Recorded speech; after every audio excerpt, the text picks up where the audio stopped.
Sumipa ng hanggang 4 na beses ang shipping cost ng liquefied petroleum gas o LPG, kaya inaasahan ang pagtaas ng presyo nito sa bansa.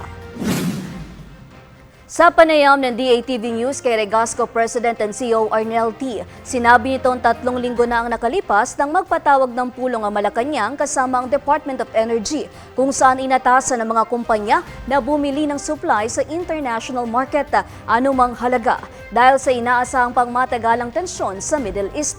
Inamin ni T na sa international market sila kumukuha ng LPG, ngunit may pangamba sila sa deklarasyon ng National Energy Emergency.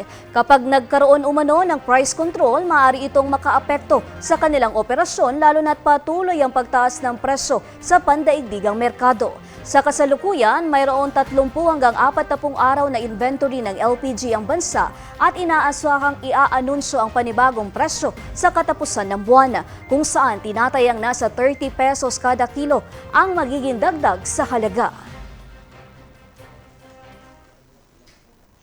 Shipping cost po, ang tinaas po ng shipping cost sa ngayon ay 30 pesos per kilo. Dalang dokumento sa Department of Energy, it's around 30 pesos or 330 pesos per 11 kilogram.